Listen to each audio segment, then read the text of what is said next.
Este video es realizado para costos y presupuestos y programación de obra BIM, en el cual vamos a hacer el video del capítulo 2, análisis geométrico. Es presentado por Cintia Granados, Jason del Castillo y quien les habla, Luis Ángel Pomar. Análisis geométrico. Es una etapa fundamental en cualquier proyecto de construcción.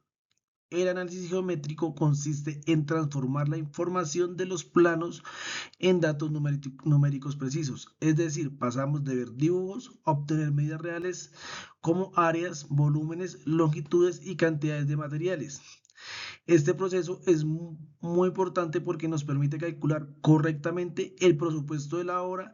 Si las mediciones se hacen bien, podemos estimar con mayor exactitud cuánto material se necesita, cuánta mano de obra y qué costo tendrá el proyecto. Además, una medición precisa ayuda a evitar problemas como el desperdicio de materiales o los sobrecostos, que son muy comunes cuando no se hace un buen análisis. También el análisis geométrico es clave para evaluar la viabilidad del proyecto, ya que con datos reales podemos saber si lo que se quiere construir es posible dentro del presupuesto disponible. En conclusión, este capítulo nos enseña a medir bien desde el inicio. Es fundamental para lograr una buena planeación, un buen control de costos y éxito del proyecto.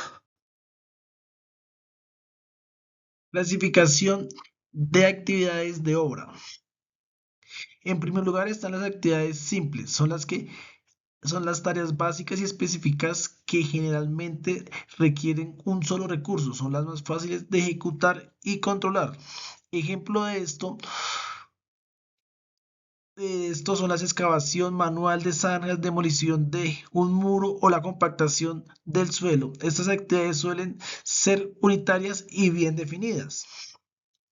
Luego se presentan las actividades compuestas, que son más complejas porque combinan varios recursos al mismo tiempo, como materiales, mano de obra y equipos. Aquí ya se trata de una sola acción, sino de un proceso complejo. Algunos ejemplos son de la construcción, un muro de ladrillo con refuerzo, el colado de concreto o la instalación eléctrica completa.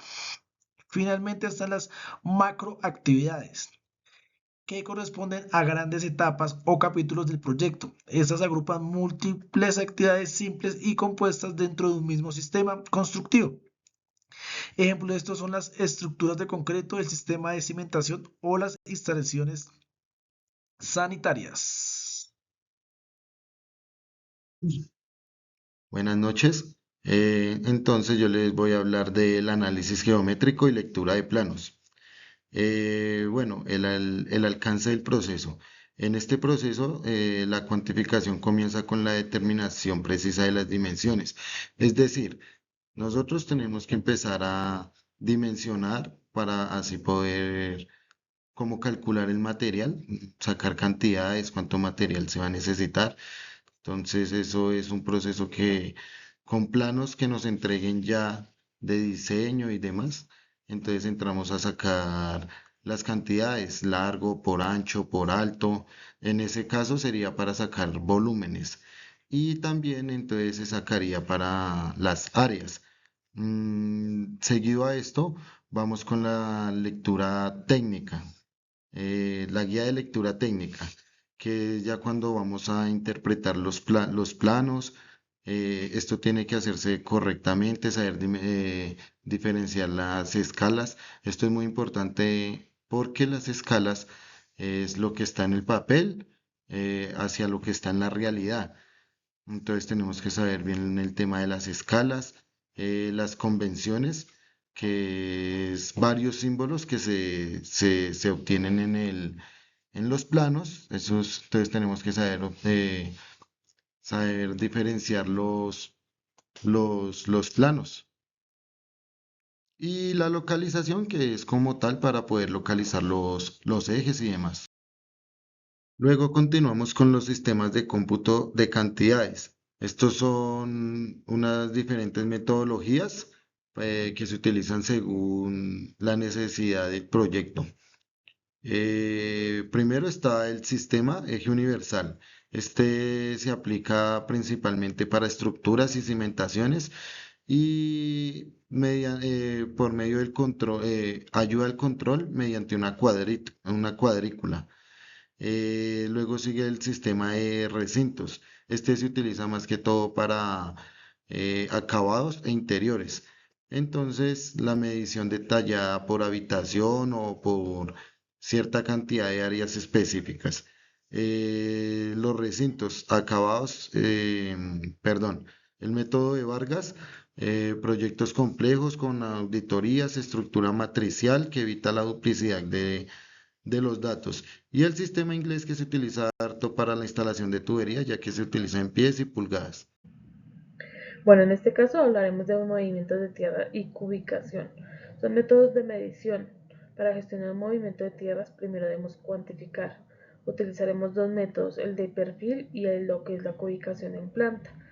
Cuando es perfil se analizan cortes verticales y determinamos cuánto suelo vamos a quitar o rellenar en terrenos irregulares. La ubicación en planta es ideal para excavaciones masivas que hay en sótanos, en pilotajes, que son excavaciones profundas, donde multiplicaremos el área horizontal por la profundidad media que hay en todo el terreno. El factor crítico de abundamiento, llamado así, es el volumen calculado en el plano, no es el mismo que transportamos. Aquí entra el factor de abundamiento o esponjamiento. Al excavar tierra compacta, esta como se dispersiona, y aumenta su volumen entre un 30 y un 50%. Esto significa que por cada metro cúbico en el terreno tendríamos que mover un factor adicional de 1.3 reales en lo que es en los camiones. También tenemos una conclusión logística, debemos dominar conceptos que son vitales para la logística. Un error en el cálculo de abundamiento puede significar falta de presupuesto para fletes o retrasos en la evacuación del material. Es necesario medir perfiles, calcular en planta, pero presupuestamos considerando al esponjamiento en este caso. Recordemos, perfiles en cortes verticales es corte versus relleno. Cuando es planta en áreas horizontales, sótanos y excavaciones profundas. Y el abundamiento es el aumento del volumen a excavar, que es un factor de 1.3 o 1.5. Así, el impacto determinamos cuántos viajes van a salir y el costo final del cual nos generaría esto. Bueno, para hacer el cierre de este resumen de control y planeación, debemos ser tajantes, es decir, un presupuesto que no nace de una cuantificación técnica rigurosa no es un plan, es simplemente una suposición.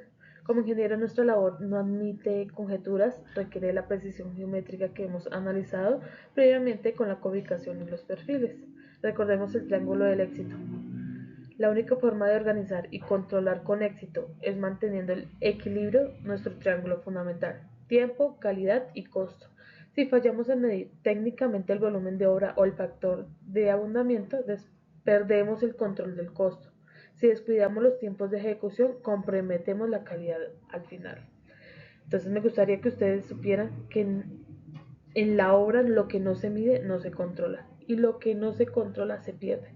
Nuestra responsabilidad es convertir los datos en decisiones, garantizar que el proyecto se mantenga en pie, sea rentable y cumpla con su propósito. Muchas gracias y feliz día.